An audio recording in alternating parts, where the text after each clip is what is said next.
we're going to focus on then, what are some of the other parts, around the hobby of bird feeding, identifying the birds at your feeders, learning more about the birds at your feeders, and then maybe, even taking that to the next level of, going out looking for birds even, that are not maybe directly at your feeders. So this is going to focus on bird identification, the very basic steps to identifying a bird, as well as some of the most basic, gear or information resources you can find for, learning to become a birder. So again, for those who haven't seen, or if you're watching the recorded version, if you haven't joined one of the other webinars or you're watching the recorded version, this is me. This is what I do. Birds are a large part of my hobby, my career. They're just kind of built into everything I do. If you cut me, I'd probably just bleed bird feathers everywhere, because it's a big part of what I do. So let's just jump in. If you are interested in becoming, a bird nerd, right? A birder, a bird watcher, whatever you want to describe it as, a lot of people will tell you, well, you're going to need a lot of gear. You're going to need this, and you're going to need this. You're going to need binoculars and a scope and a camera and some field guides. And well, then you're going to want to keep track of your life list, and you're going to want to have checklists for every state. And then you're going to need to learn bird songs. And so you're going to need all these apps and these CDs. Do we even make CDs anymore? You're going to need all this computer software. Hit the brakes. Really, to be a bird nerd, all you really need is a little bit of time, patience, and then of course you're going to need birds eventually to enjoy. And then, if you absolutely must, you could add at least binoculars and a field guide to help you identify birds if you want to learn what they are, and binoculars, because sometimes even when birds aren't terribly far away, small birds, they can be hard to distinguish small details around their body, little characteristics of their plumage that would be otherwise difficult to distinguish. So binoculars help with that. And then, yeah, you could eventually add that other gear if you find, hey, this is another part of this hobby, this world that I really enjoy. So I'm going to lean into it. Then you can start to add some of that other gear. But what I'm going to focus on today is just, teaching the very basics of those gear, and some of my suggestions, recommendations for them, and then we'll go into bird ID and kind of how to use that. So one of the big questions is, I don't know about binoculars. What do I need for binoculars? And the general recommendation are binoculars that are 8x42. They balance, the amount of magnification along with how heavy they are into a nice form that is really easy to use. However, you'll see a wide range used by a variety of people depending on if they want smaller, lighter binoculars or more magnification or light allowance.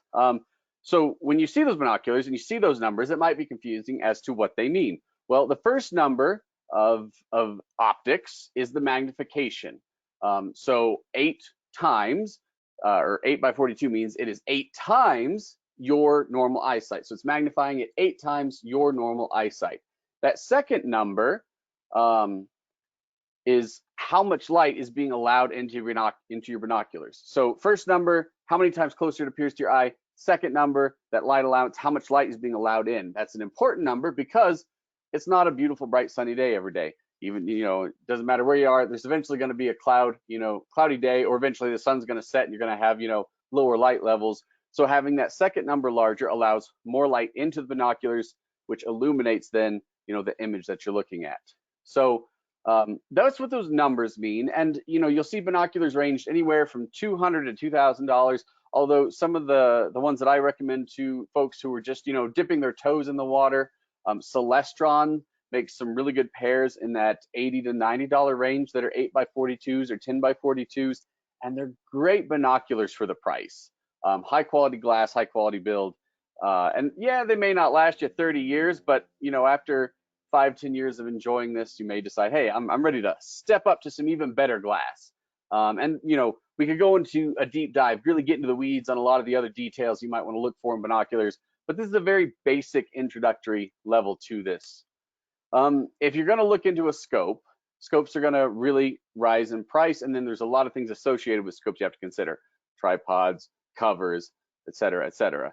So with scopes, what you're going to see is it's the same numbers, but the first number may have a like a 20 to 67 or 20 to 57 times 80. And what that first is, it's a range of zoom. So you may have an adjustable eyepiece that actually zooms in and out. Scopes are really, they're useful if you're going to be looking at more distant things, ducks, shorebirds, seabirds, things like that. They're not essential, but they can become useful if you really, really are committing into this, so something to consider. Going to your local sports store and testing them out is really great because, they fit in very different ways depending on the angle you get or the brand you get. So get the one that fits best with your eyes and your eyesight. When you're selecting a guide, I generally recommend for people who are new to start with Sibley. And when you start with Sibley, read the introductory pages. I cannot stress it enough. Too many people will buy a field guide, and the first thing they do is, well, I'm just going to flip open to the middle of the book and look for things. Read the first parts of the book, because the first parts of the book tell you how to use the book.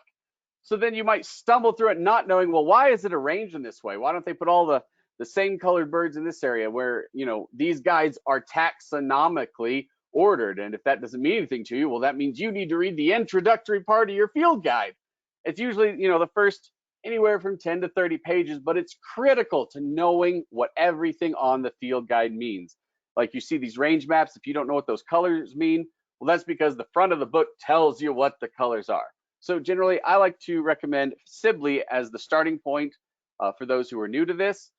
As you progress, or if you're just a person who doesn't like, the hand-drawn or the art, these images like this. If you want photographs, then Crossley may be a better option for you, as Crossley puts birds in real-life situations, in these scenes. So Crossley has a scene here and inserts, birds in a way that you might actually see them in the wild. So, if you're an image person or a photography person over, a drawing, then Crossley might be the way for you to go. However, if you don't want to purchase, now I still recommend having a good hard copy field guide, because number one, they can also teach you a lot of this stuff that I'm going through. They're gonna, go into a little bit more depth. And if you're, you like to learn by reading, then it's definitely helpful. But if you don't want to do that, then you can find apps. And guess what? There are tons and tons of free apps. So just here on this screen, what you're going to see from my left to right underneath the apps there, that is Merlin. Merlin is a great bird identification app. Be careful not to rely on it to identify your birds for you too much, because it makes a lot of mistakes still. It is, it's a computer program that is trying to identify something that it doesn't maybe understand all of the possibilities for, because it's limited within its scope sometimes. So do not trust it to make identifications for you if you're trying to learn bird identification. Learn the steps of bird identification and then use Merlin to support that, okay? So Merlin's a great resource or a great app. It's free. National Audubon Society has an app. It is also free. It's a great field guide app to have as well. No reason you can't have both, right? Have both. They're very great, very useful. Hawkwatch International has one just for raptors. So if you want to learn your diurnal raptor identification, just hawks, eagles, things like that, then Hawkwatch International has a Hawk ID app. And then there's a great one for learning about the birds in your area, finding out what birds have been seen nearby, in eBird, where you can also then submit your sightings of birds that you're trying to identify. Other great places to learn bird identification is social media. So there's a big public group called What's This Bird? It's a great place to submit questions. You see a bird, you take a photo, you're struggling with identification, you want to check your ID against some experts, post it there, and usually there's a variety of people on there who are fairly comfortable with their bird identification that'll jump in and help you out. Specifically, there are groups just for certain types of birds. So duck, duck, goose, which is just a great name. Always a good fan of a bird joke here. It's a great one for waterfowl. Waterfowl can be tricky, especially because waterfowl hybridize quite frequently. There's one just for raptors that's done by Hawkwatch, the same organization that created that Hawk ID app or that Raptor ID app. So Raptor ID is a great one for just raptors. There's a sparrows group. There's a flycatcher group.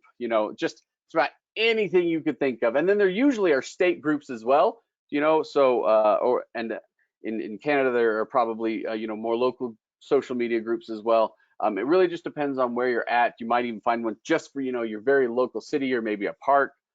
So really explore whatever social media you use. Find those groups that can help with identification, and also provides a way to connect on this, so that if you want to keep growing your interest level, maybe you can connect with others. Websites with great resources and information all about birds. I've mentioned this several times in other webinars, so if you go back and watch those, you'll hear me mention all about birds. It's a great one to get started into birding, bird watching, whatever you want to call it. And then there are also classes offered through Cornell Lab of Ornithology that are great for continuing that identification process. Birds in North America is a little bit more in depth. It's you have to pay for this one. It's not free like All About Birds, but it goes into a lot more depth about bird species. It's a lot of science-based stuff there. Audubon has a free online field guide as well. If you want to explore eBird's online field guide, it's great. Has a lot of great resources and a lot of great media submitted by users.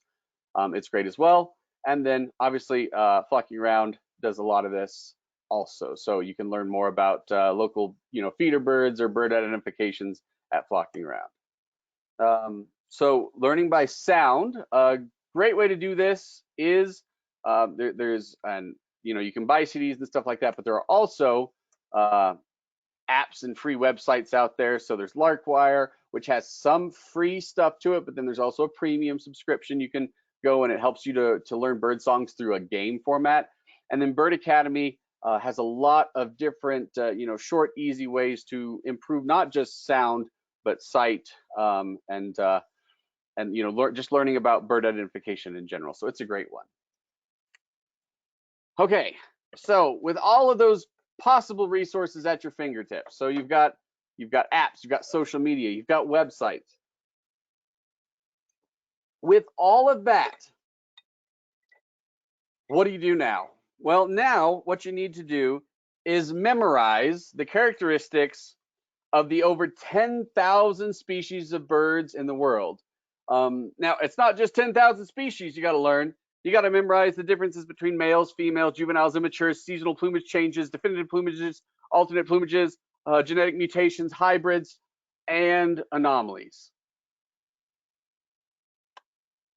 Yep, got to memorize all that, and then you're into it. Then you're a birder, right? Oh, could you imagine how exhausting that would be? It would be a lot, right? It would be just way too much.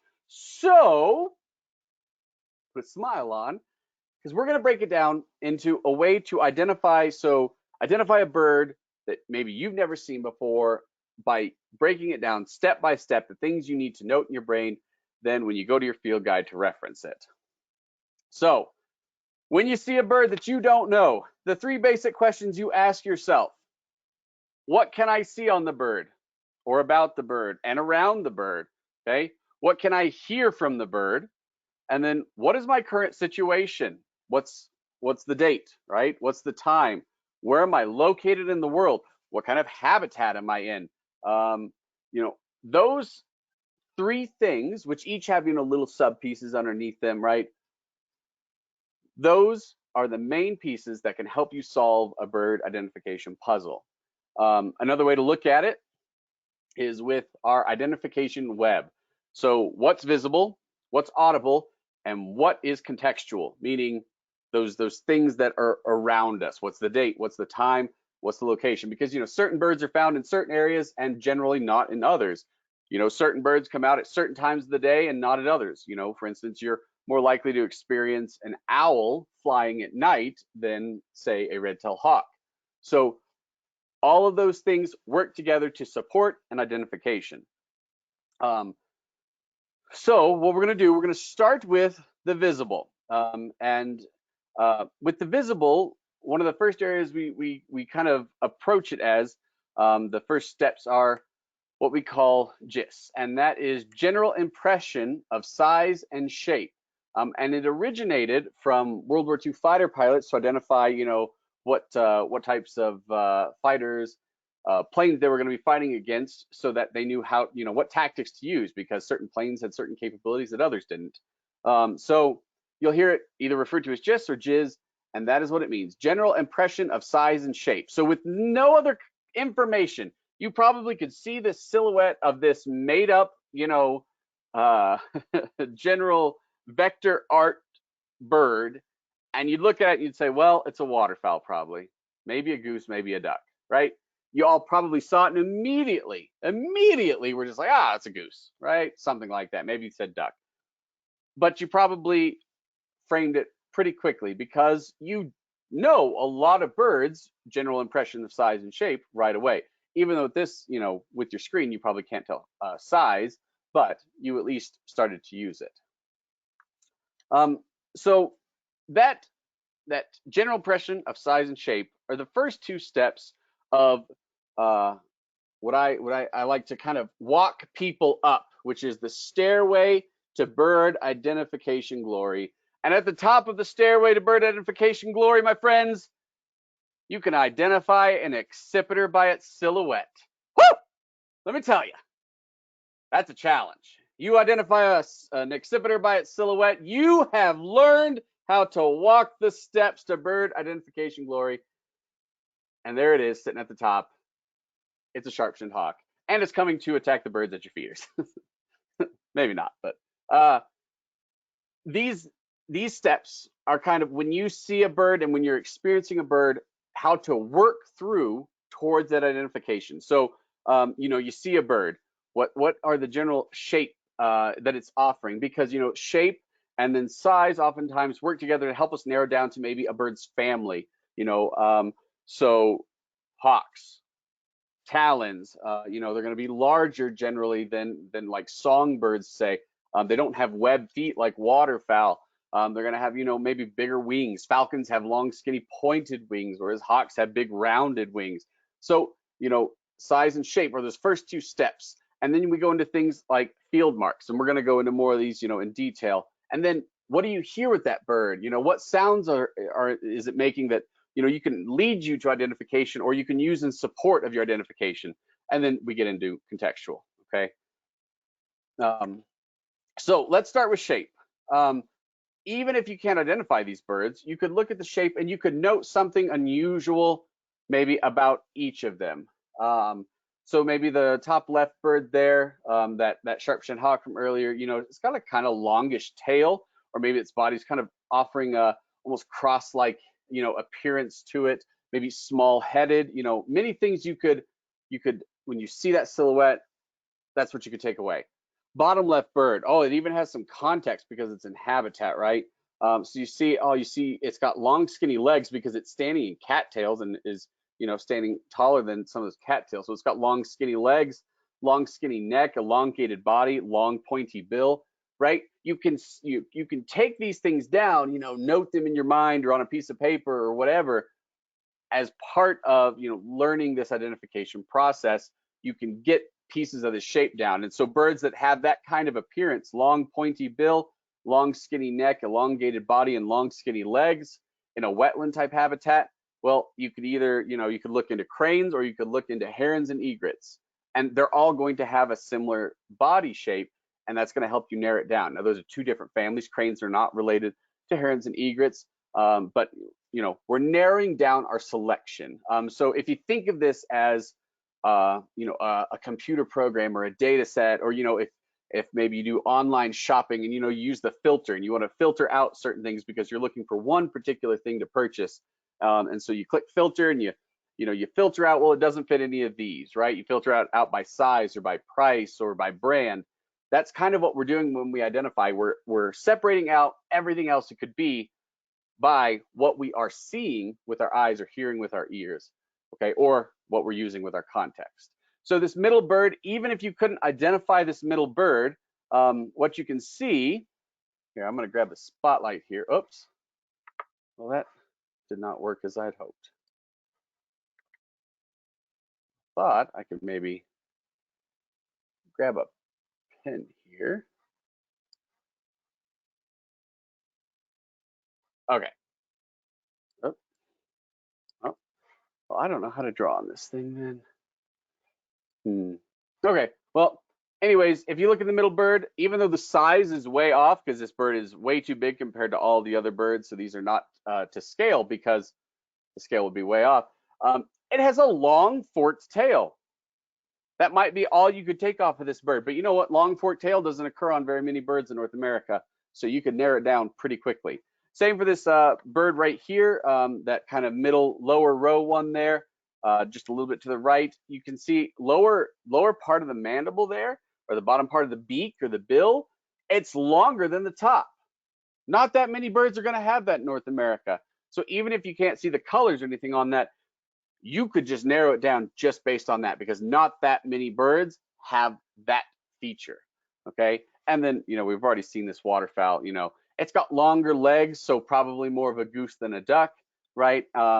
Big chunky body, long, goose-like neck, and obviously that waterfowl type bill. So, use the shape to help you narrow it down, because birds, generally are going to share features with other related birds. So you can narrow down maybe to a family or to a group of birds that share similar characteristics.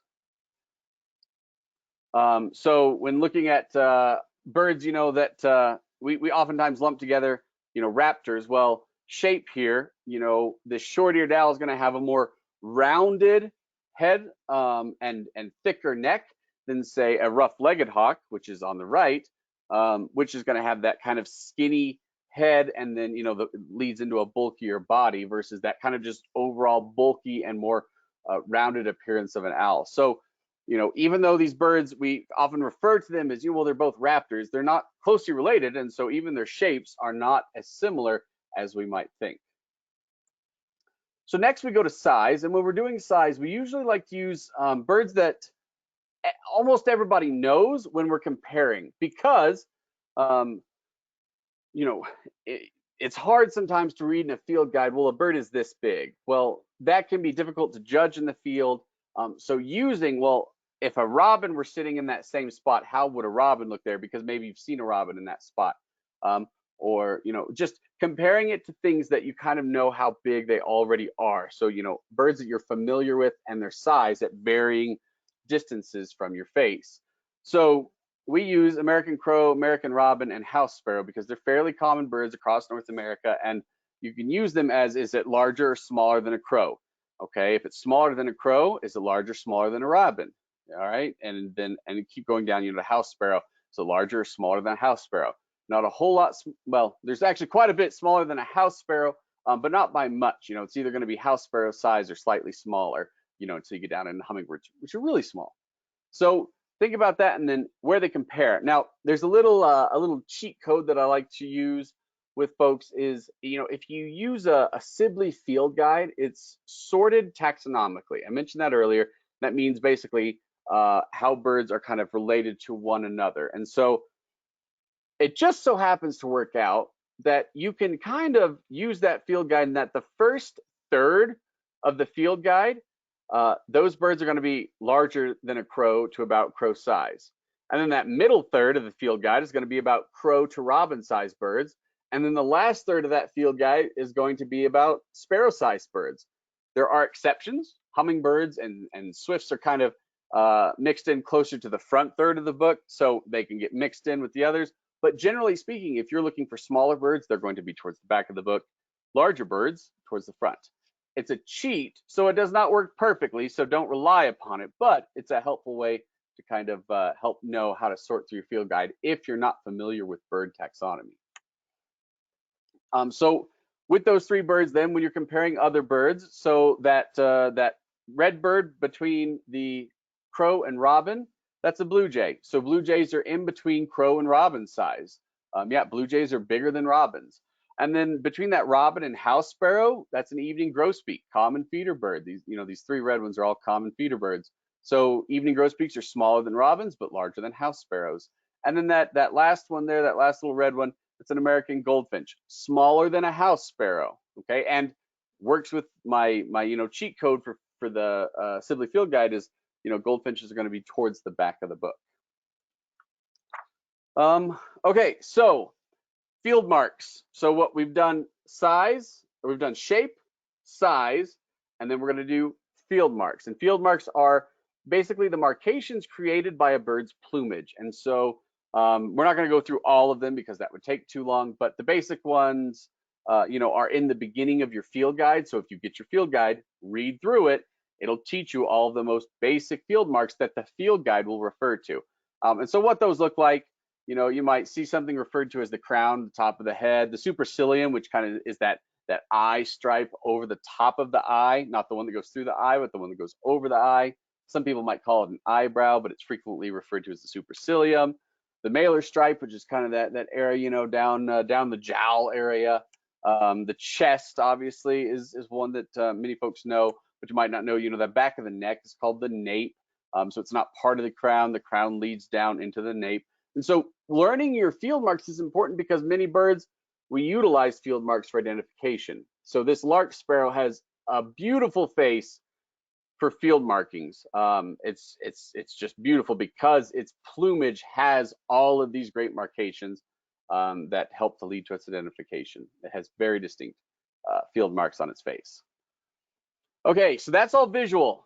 Now we go into sound. And sound, it's useful because number one, you often hear a lot more than you see. You'll hear a bird before you see it. And sometimes once leaves are out on trees during the summertime, you're going to hear a lot more birds that are hiding up in the leaves and you'll never get to see them. And then others, you might already know some bird calls. If you saw this bird out, strutting around somewhere, you might expect it, to, gobble, gobble, gobble, gobble, make the turkey sound, right? You know what this bird sounds like, and you probably know what a few others, crows and ravens, or maybe robins or chickadees, or it depends on if you have feeders up and you already started to get chickadees in. So you probably already have a good foundational knowledge of some bird sounds, and then you can keep improving on it. But it's a good way to start, and it's a helpful way to identify and then also sometimes just find birds. If you can't identify the sound, use the sound to help find the bird. So one way people like to remember bird sounds is using mnemonic devices. And so some people, they'll put their own human words to them to help describe them, to remember them. And other times people just remember patterns or, various sounds that birds make. But crows, caw, caw, caw, right?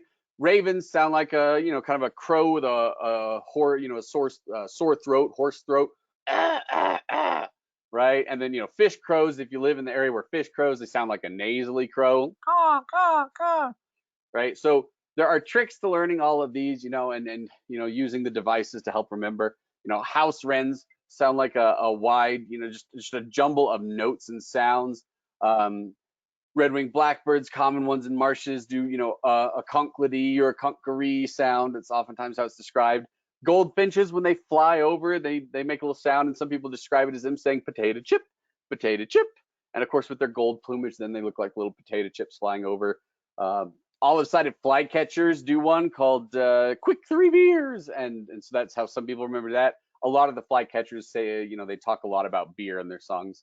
Not certain what people were doing when they decided to describe bird sounds as that, but maybe it's because flycatchers give people such frustration identification that leads them to the drink. Who knows?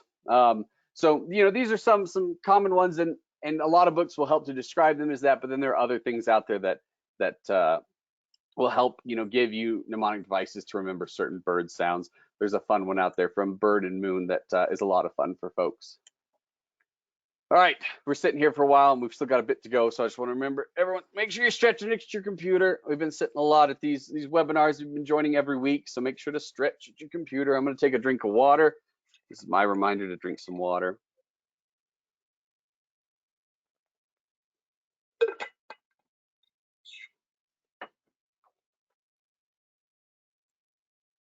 Okay, so we've done visual, we've done audible, so let's go into contextual. Contextual. Let's first start with location. So where do birds occur? Well, birds need some basic things. They need food, they need water, they need cover. And then birds are often experienced in, other general places, in the air or near other birds. That last one there, the near other birds, kind of critical to our bonus webinar, which is at the end of this one, talking about how to attract birds to your feeders. So where to look for birds? Where do birds occur? Well, you want to look in places of need and or comfort. The places that birds there are things that birds need, so food and water, or comfort, basically places birds can hide from predators or maintain their body temperature a little bit better. And when you're thinking about that, you also need to think then, okay, certain birds are going to be in certain areas and not other areas, right? So you wouldn't expect to see a diving duck in the middle of a saguaro desert, right? So not just places that, well, the saguaro desert has food and occasionally has water, so, it should attract birds, right? But yes, just not all birds. So also, use your field guides to reference, well, this is the type of habitat that bird might be in because it has the things that bird wants and or needs. So for those of us who have feeders in our backyard, we can expect to see some birds more than others. So in this case, chickadees and finches, like this grosbeak, this evening grosbeak, those are birds that would be more common in a backyard feeder, whereas you would not expect a bald eagle to come down and sit on your backyard feeder. If you do have a bald eagle that comes in and sits down at your backyard feeder, please send it to me because that is a heck of a feeder bird. Although I do know people who they will drag deer carcasses off of roads and pull it out into the field behind their house so they can sit and watch the eagles come in and devour the carcasses, because the eagles love carrion. So that's a different kind of bird feeding though, for a different day. So backyard common bird feeders, those are the ones you'd expect to see at your feeders because your feeders have things that those birds want and or need. Certain birds, they'll eat seeds, but they aren't feeder birds per se, but they'll feed on seed out in the middle of, agricultural rows. So, where you see these birds kind of is going to depend on what birds they are.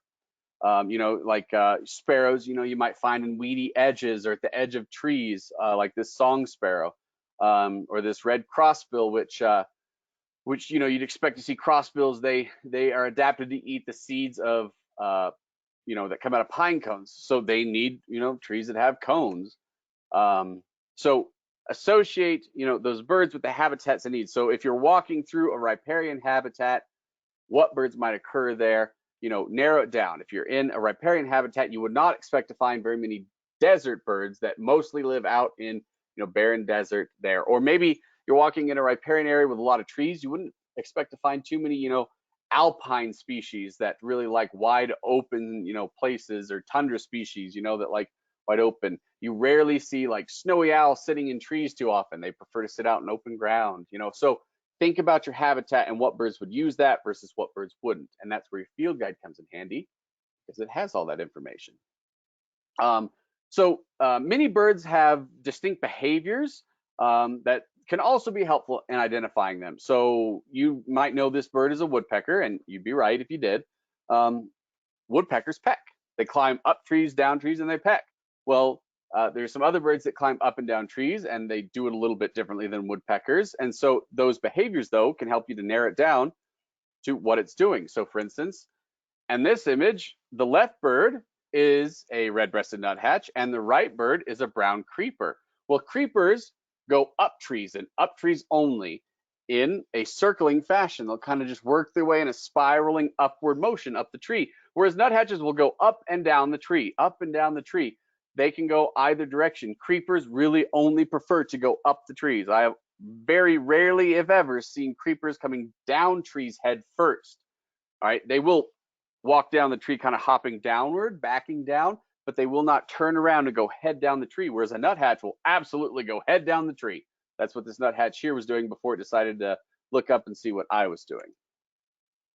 Warblers, well, warblers, you often see warblers, they're fly catching. They'll fly out and they'll grab little bugs, or they'll glean insects off of the bottoms of leaves. And so, warblers are birds that often you see very actively feeding, and it's a behavior that is very notable because they're very sporadic and active in their movements. Whereas a lot of birds are, maybe finches, are a little bit slower moving and deliberate. Warblers seem to be very sporadic.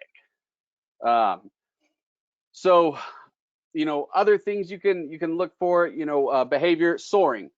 What kind of birds generally do you see out in the open soaring? Well, those are going to be your large raptors, your large diurnal raptors, buteos, eagles, sometimes falcons will be out soaring. You see those birds out there doing that where you maybe don't see other types of birds out soaring. And so, even just soaring is a behavior that can help you narrow it down. And oftentimes your brain will do it before you actively think about it. You see a bird soaring, you're like, well, it's a raptor, before you even have a chance to think about, well, what behavior is it doing? Because you recognize it so quickly. But recognize all behaviors like that, and it helps you, get through your bird identification quite a bit quicker. So if we were to look at this image here, some of you could probably identify a lot of these birds, or at least get very close, just from there's some shape, because these are to scale. There's some size, there's some size because they're drawn to scale. There's some shape, and then we even have some contextual clues here, with some behaviors, with some habitat. And so, we might actually be able to identify a lot of these birds. The bird over on the tree, climbing up the tree with the big chisel-like bill, woodpecker, right? The big soaring bird up in the sky, some sort of raptor. Maybe we couldn't go to species, but we at least know it's probably a hawk. Let's see. There's a bird over in the wetlands, that might be that heron or egret again. Ooh, that big bird that's sitting perched with two big horns. We get some nice general impression of size and shape there. It's a pretty big bird, and it's got a unique shape. Great horned owl.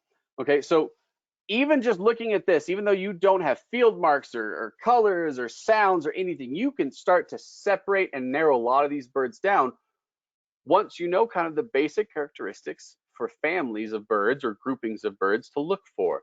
And we're not going to go through them all, since we got a little bit of time limit here, but it's just something that you can actually get pretty quick at doing this, looking at this and saying, okay, this has got to be this because it's doing this. Like the birds on the wire, well, they're flocking together.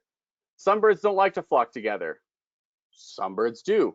And so, learning, well, what birds generally, are hanging out in flocks or in big groups versus which ones aren't. So there's a lot here to take in from this, but what it shows you is you can learn a lot more about the birds than just what do they look like and what are their field marks, which is what so many people, they focus too much on the field marks and don't learn all of the other information around the birds that can help speed it up, or learn to look for all that other information around the birds. And even if you don't memorize it, know to look for it and then look in your field guide to help you identify it.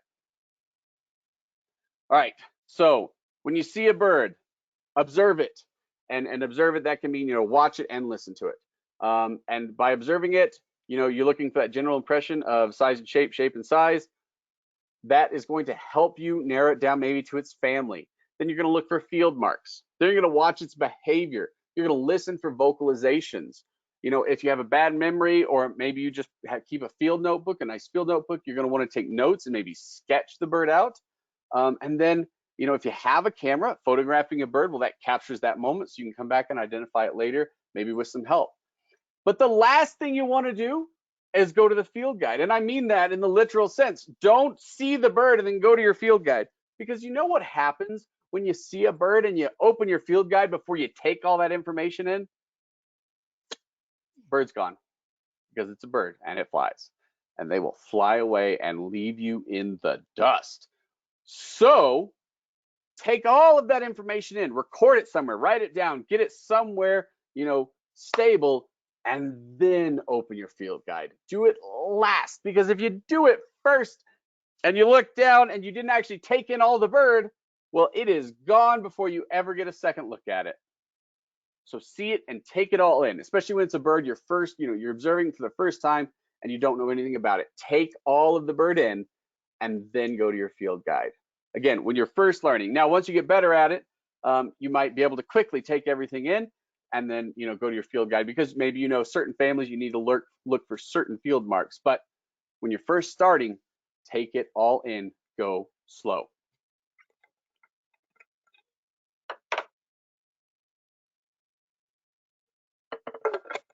Okay, so with your field guide, whether you use a Crossley or a Sibley or whatever, just a quick breakdown and some suggestions for it. Read the intro. I'm re-emphasizing that. Read the introduction to your field guide. It is critical to your success of use of that field guide. Learn the taxonomic order of birds. I know it seems silly, but it will be useful because almost all field guides are sorted taxonomically. So learn what that means, and then learn the order of those birds in that field guide, okay, by learning bird taxonomy. Note that in your field guides, birds have family plates, especially with Sibley. Crossley doesn't do this in some of his field guides, but in Sibley, every family account starts with a full display of all the birds that you might see in that family in one plumage or the other. And so then you can look and maybe do a quick reference. Well, all these are out, maybe it's these here, and then it'll tell you what pages to go to. So take advantage of those. One thing I like to do is with that full family plates, tab them. So, get the little sticky tabs, or even just, a sticky note, something like that, and write the family name on it, and then sticky it into that so that you have a quick reference to get to those families, especially if you're still learning your bird taxonomy. It's a great way to quickly get to those in your field guide. So, make your field guide your own. Don't be afraid to write in it. Don't be afraid to organize it the way you want it. I had a field guide once to Mexico. I had it cut apart and I rebound it myself in a way that worked better for the needs I had it for, where I just had a little teeny field guide part, and then I had all the reference material in a separate guide. So use the field guide the way you want to use it, but find things that help you use it more efficiently. All right, we're coming back to where we started of when you see a bird, what's visible, what's audible, what's contextual. Remember this, burn it into your brain, because this is how you're going to identify a bird, by eliminating all other possibilities based on what you can see, what you can hear, and what is the context. If you use Merlin Bird ID app, it does the exact same thing. So on Merlin Bird ID, if you open the app and then you say, identify a bird, it's going to ask you, where are you located? What's the date? What's the time? Then it's going to ask you, how big was the bird? You're going to choose a size, and it's going to ask you, what colors did you see on the bird? You're going to select those. And Merlin Bird ID is doing all of the same stuff I'm telling you to do. It's doing it within its programming when you could be doing it within your programming. So by eliminating birds based on what things you could see, hear, and where you're at, because you're not going to expect to see, let's see, you're not going to expect to see a marvelous spatule tail, which is a type of hummingbird in the northern parts of Peru. You're not going to expect to see that in the Rocky Mountains, right? So you're going to eliminate birds, and now that's obviously an extreme, but you can even then start to narrow it down to less extremes. Which junco is expected in the Rocky Mountains in the summertime? Well, for me, I live in the Central Rockies. It's the gray-headed junco. You go up into, a little bit further north into the Rockies, and it's the pink-sided junco. You go south, or you go east into the Black Hills, it's the white-winged junco. Now, they're all the same species of dark-eyed junco, but separating them based on subspecies, even, you can do it because of where their ranges typically are during particular seasons. So learning all of that, or at least knowing to look for that, is exactly what Merlin's doing, and it's exactly what you're going to train your brain to do. So remember your steps to bird ID glory. What shape is it? What size is it? That helps you narrow down to family. Then take note of the field marks. What can you see? What colors? Are there wing bars? Are there eye rings? These are things you learn what they are and where to look for them on birds at the beginning of your field guide. Read the field guide, the beginning of it. What sounds are it making? Calls, songs. Maybe it's making sounds with its wings or its tail. A lot of birds do that. Note that. What habitat is it in? What's the date? What's the location? And then what behavior is it doing? Walk through those steps when you're first learning to identify birds, or you're seeing a bird that you don't know how to identify. Walk through the steps. Go nice and slow. Be very methodical about it because you have to work through it. You can't just start randomly pointing in the book. Well, it's this one, or it's this one, or it's that one. All right. Walk through it and go nice and slow. Be deliberate about it. So if we saw this bird out in the field, a couple of things would happen. That's a video here. So it makes a sound. We can see size. We can see shape. It just made another sound there. I talked through it though. So it's made a couple sounds. All right. Made a kind of a little, chick sound, and then it had that more song. But we can see the size because it's sitting on a wooden fence post. We can see a shape, okay? We can see some field marks. We listen to it. Now, we don't have much context here, but in this case, maybe we don't need it because we can see enough to identify this bird as a red-winged blackbird, okay? So, use what's around the bird. So even if you don't have context, well, you at least still can get size and shape because it's sitting on a wood post. That gives you size. And then shape, you can see the shape, and it's turning its head in multiple directions. So you can get shape off of that. And then you can see color. Well, it's obviously got a black base to its body with some field marks on its wings. I see some red and yellow as it was moving around. So use those, work through that identification. If you saw that bird sitting out on a fence post and you're out, looking at birds, or maybe you're at home and a bird flies into your feeders, use it all. So here are two birds that might look similar to some folks, but there's some small differences. So you look at these birds, you say, well, they both have black and white stripes on their crown. Okay. Well, if you stopped there, I could not identify a bird. If you told me, Zach, I saw a bird with black and white stripes on the crown, well, that's not enough. So then what else can you see? Well, one bird has a pink bill, one bird has a gray bill. One bird has this kind of whitish, grayish, area above the eye, that supercilium. The other one kind of has this yellowy spots between the eyes and the bill. One bird has a white throat, the other has a gray throat. Okay, now if you gave me that, a description of either of those, I could identify those. The bird with the yellowy eyes, the yellowy spots in front of the eyes, we call them the lores, white-throated sparrow. The bird with just the black and white stripes on the head with a pink bill, white-crowned sparrow. So, a lot of useful things there. There's a bird that looks kind of similar to the white-crowned sparrow. It has a golden dot at the front of that white stripe on the crown. Golden-crowned sparrow. Okay, so there's little things you can look for to help separate birds that a lot of times people are like, well, it was a little gray bird, a little brown bird. A lot of people will do that instead of focusing on, well, what can you see other than it's just a brown bird. Hairy and downy woodpeckers can get tough for folks, but even looking at these, you can see some differences in, even if the scale is off, which it is here. One of them has a much bigger bill than the other. Okay, hairy woodpeckers have massive bills compared to the little teeny, stubby things that come off of the bills of downy woodpeckers. If you look at the tails of hairy and downy woodpeckers, there's some big differences there. Downy woodpeckers have black marcations on their outer tail feathers, whereas hairies don't. And these are common feeder birds that you might see in your backyard at your feeder. So when you see them fly in and land, look at the tail. If there's black marcations on the outer tail feathers, the outer two, okay, generally just the outer one, you might only see it on. But as long as there's black on that outer one, what we refer to as R5, meaning the fifth rectrice, which is another word for those tail feathers, if it has the little dark marcations, downy woodpecker. Crows and ravens, another one that give folks trouble. They're related and they look very similar.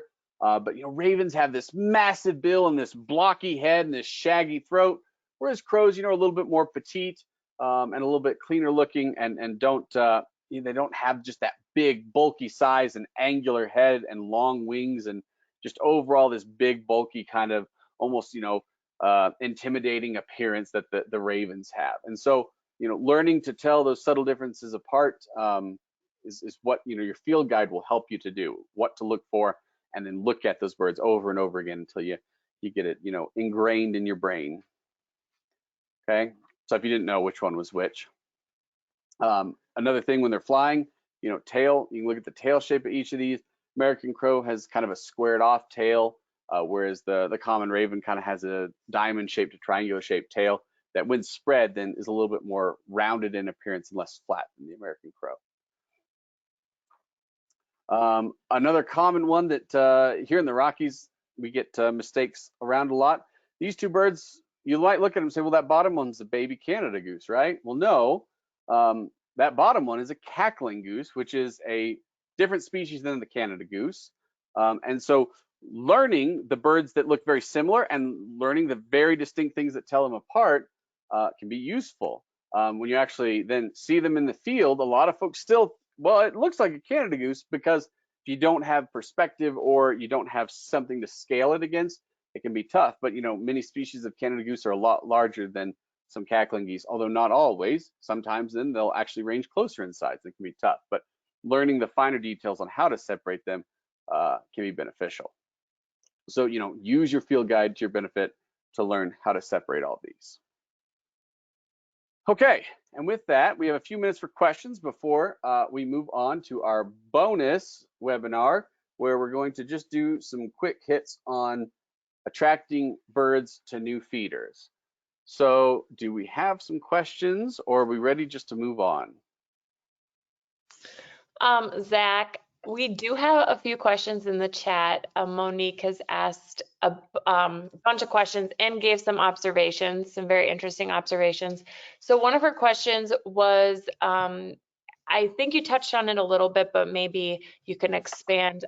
Any tips to ID warbler, like a pine versus a palm?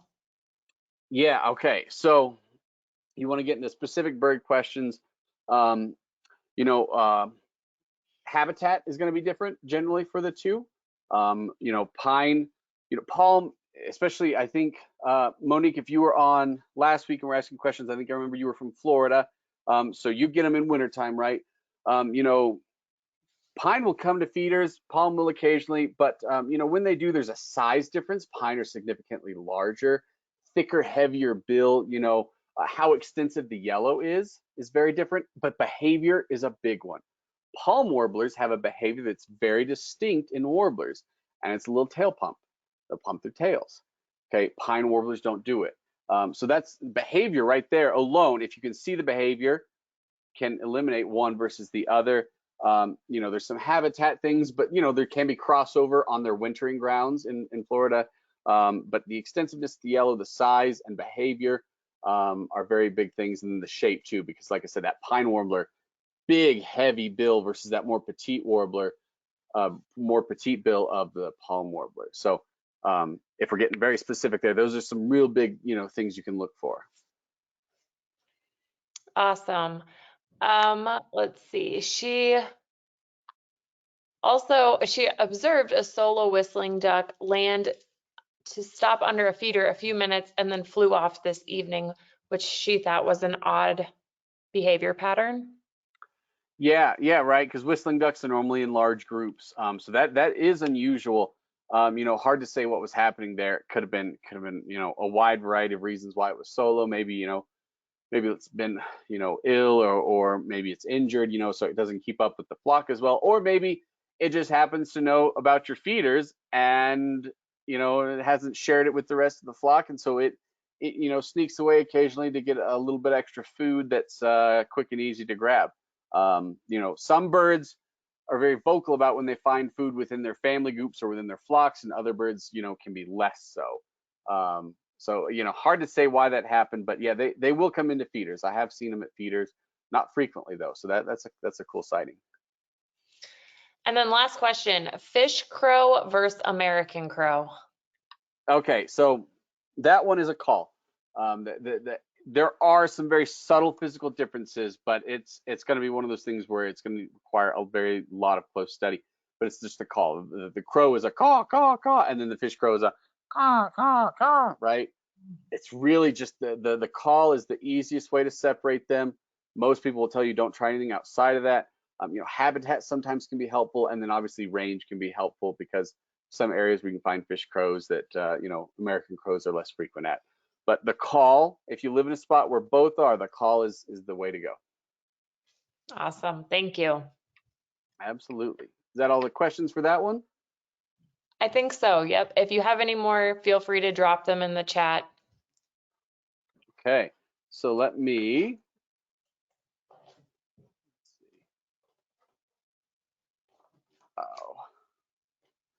Give me just a moment here. Get the next one up.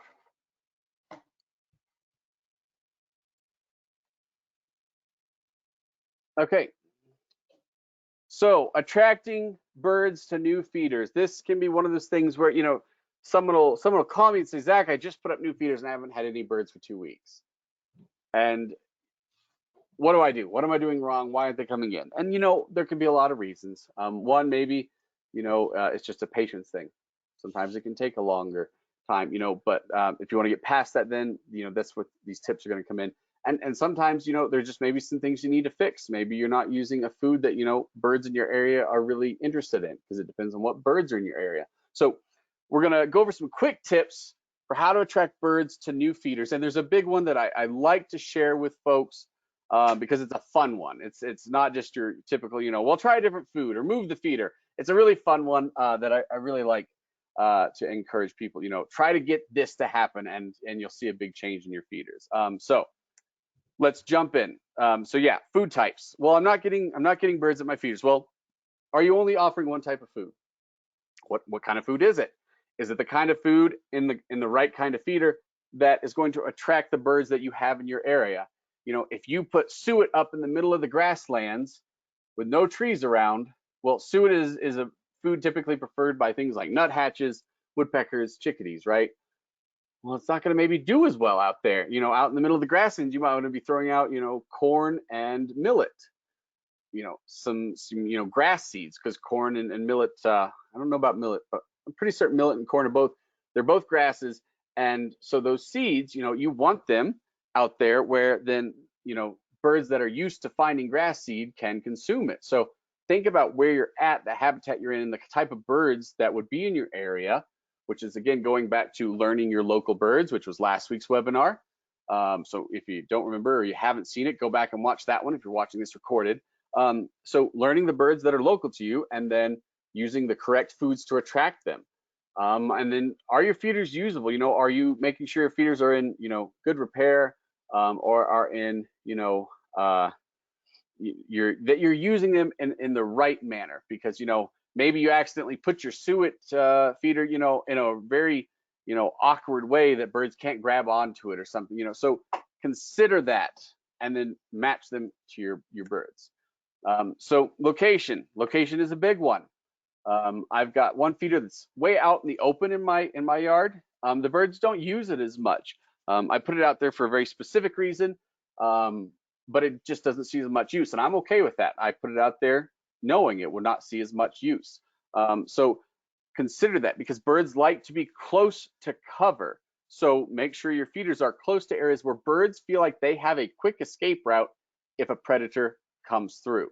And then, are they easily accessible? Did you put them somewhere maybe too much in cover, right? You put them in the middle of a spruce tree or something, and a lot of certain species might not be able to get in there, or not feel comfortable going all the way in to access the food types. So consider your location.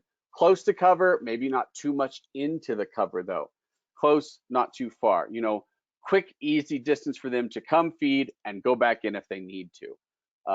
Generally, probably no more than 3 to 5 meters away from some solid, heavy cover that birds can escape to. Now, doesn't always have to be. House sparrows will come into feeders, out in the middle of nothing if you have them, and if you want house sparrows, that'll work. But a lot of birds like to be close to cover.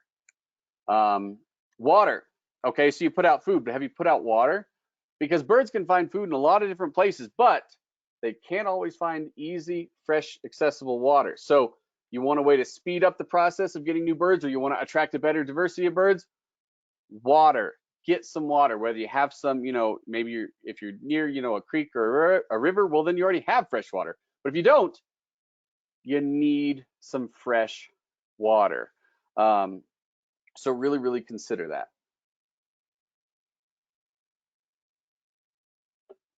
I also need fresh water. If you are putting out water, make sure you give birds an escape hatch, basically.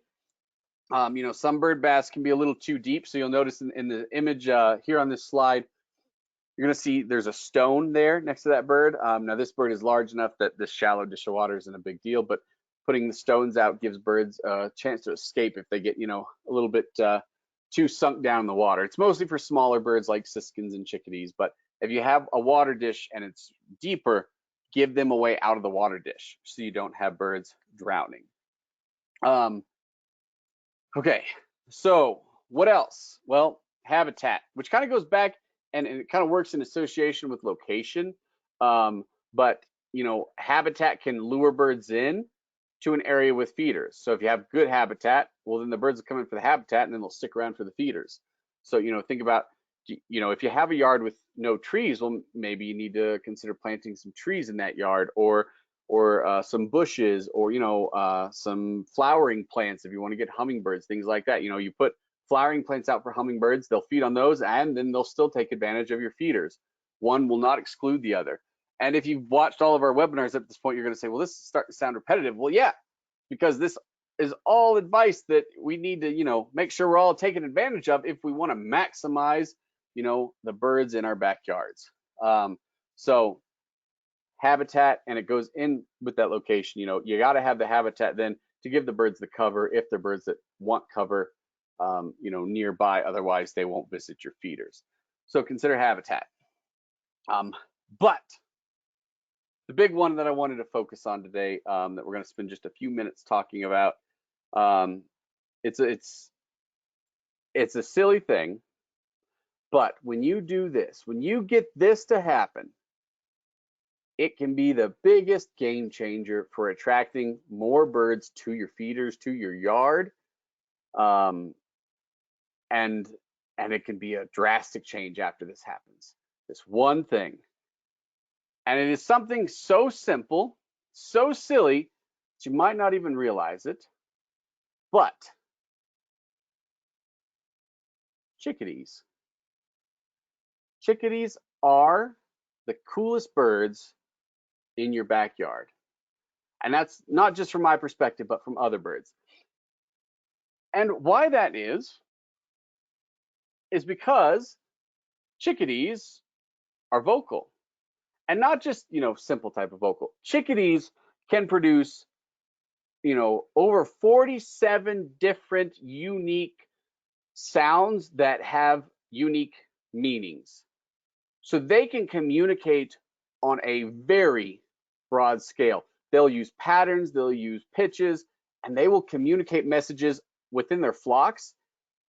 And why that's important is other birds have picked up on the chickadee language and will use chickadees because all of this, vocal behavior and chattering back and forth and what it means. Hey, this many sounds of this type means there's a predator flying through, or this means there's a predator on the ground, or maybe this sound over here means, hey, I found a nesting cavity, or this sound over here means I found food. And they do that sound. They make a feeding call. And when a chickadee finds your feeders for the first time and it's got a food they want in it, and you hear them make their feeding call, and then all of a sudden there are 7 or 8 chickadees coming in because their family group was all feeding in the area, that is the moment then that things can really start to turn, because other birds hear the chickadees calling to each other with the feeding calls, know that feeding call and what it means, and it can lure other birds in, because chickadees are, I have these out of order. I was supposed to be, chickadees are the alarms of the woods. So other birds hang around chickadees because they alert other birds to not only predators, but to food, to water, to many different changes in the woods. So birds love chickadees. So they're social, not just within their own flocks, but chickadees are social in that other birds will flock loosely with chickadees, sticking around them for safety, for comfort, and for finding sources of food.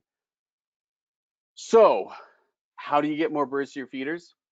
Well, you have to get your regulars. And chickadees are great regulars, okay? Chickadees are the customers that you want coming back again and again and again, because if the chickadees stop coming in, then the other birds might also stop coming in. So you need to feed foods that attract the chickadees, which means if you don't know which foods to attract chickadees, luckily they're fairly easy, but go back and watch our previous webinars because we talk about all the different foods and feeder types that chickadees really prefer. Attract the chickadees and you will get the other birds. Nuthatches love being around chickadees. Warblers love being around chickadees. Tits love being around chickadees. So like tufted titmouse, oak titmouse, they love chickadees. Other chickadees love being around chickadees. So attract the chickadees and you will start to attract a lot of other birds because they all use the chickadees and they listen for when the chickadees notify, hey, the food is out. And chickadees are really good about it. When I go out to fill my feeders, the minute I walk out to the feeders, the chickadees start calling a very distinct call and they will come in and they will land on the feeder while I'm filling it. They wait, they watch, and as soon as they see me doing it, they alert each other, and then all of a sudden I'm surrounded by chickadees.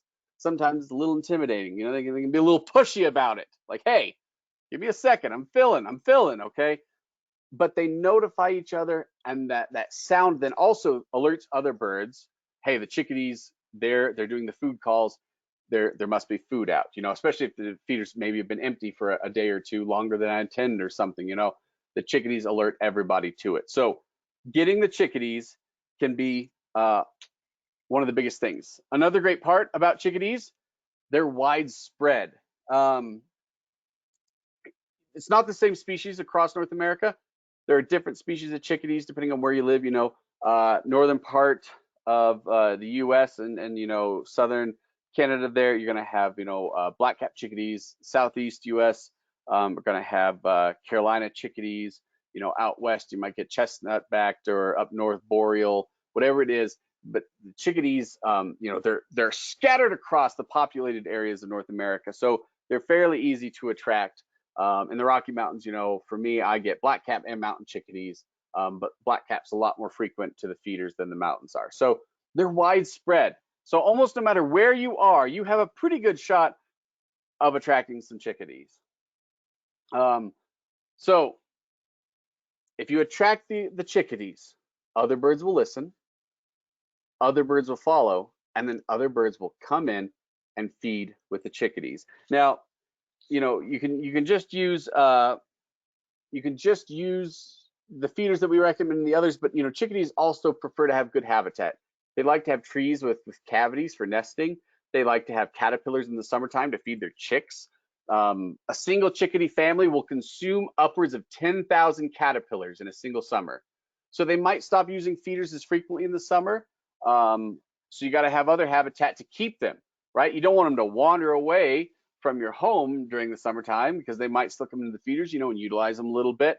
So you got to provide, that habitat that hosts caterpillars to keep those chickadees coming back.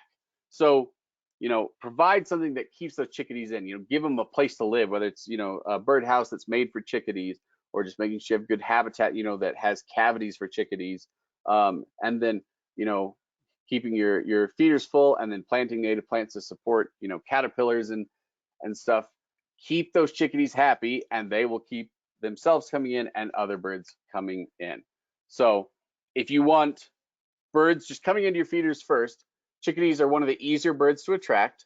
They're widespread, and then once you have the chickadees, the rest will follow, because once the chickadees are coming in, they're the cool ones. The chickadees have to do it first a lot of times before the other kids, start to want to try it too, right? So get the chickadees, lure them in, and then the other birds can start to follow.